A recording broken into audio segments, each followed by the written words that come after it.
藝術小師傅掌舵，繼續做海盜落去啊？定還是係唔做海盜，接受清政府嘅條件去歸降好咧？咁呢個就係佢嗰陣時要面對嘅嘢。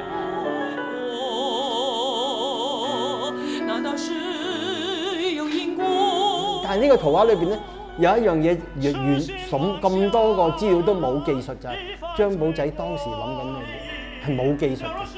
咁呢個係個難度，但係呢個亦都提供咗我創作上高嘅無限嘅空間，因為冇人寫佢。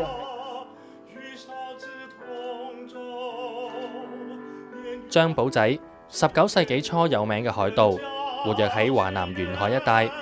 全盛時期，佢掌管過千隻船艦，但係偏偏喺最高峰嘅時候，張保仔突然投降，歸順朝廷。歷史冇記載投降真正嘅原因，但係張保仔傳奇嘅編劇滿道就有特別嘅見解。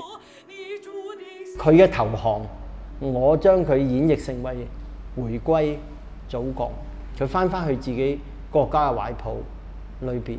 咁我着重去寫佢成個過程點樣由高峰之中，最後毅然決定佢要回歸祖國，要翻去祖國懷抱，做佢自己想做嘅嘢。要用歌劇形式表達呢個傳奇人物嘅故事，又要加入香港特色，對作曲同填詞都帶嚟一定嘅挑戰。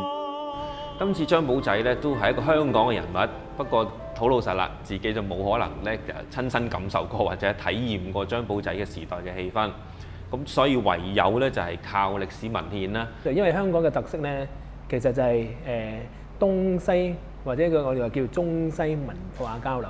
咁所以咧無論我喺個用樂器裏邊啊，同埋啲音樂裏邊咧，都係咧聽咗出嚟咧，有陣時係唔中又唔西，又亦中亦西。咁呢個咧，我希望就係俾上海嘅觀眾或者俾香港嘅觀眾咧，即係聽咗出嚟咧，就係呢個特別嘅香港嘅特色。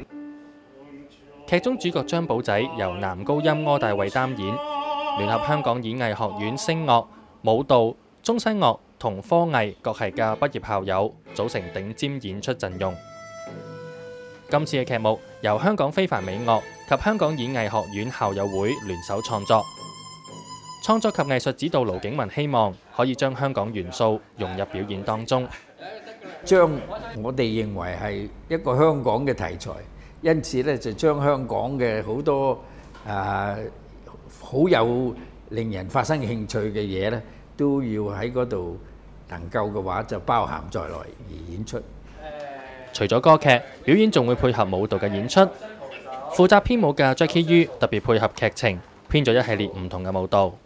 有5 part 嘅舞蹈啦，咁有呢個嘅紅旗舞啊、元宵舞啊，同埋木偶啦，同埋呢個嘅搶包山，仲有一個就係呢個舞火龍嘅。咁裏邊嘅我諗有咁多嘅part 嘅舞蹈，咁我每一 part 有呢個特別嘅去俾觀眾睇咧。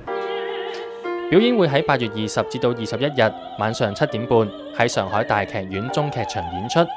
之後9月就會返嚟香港公演。香港參博工作小組呂榮純報導。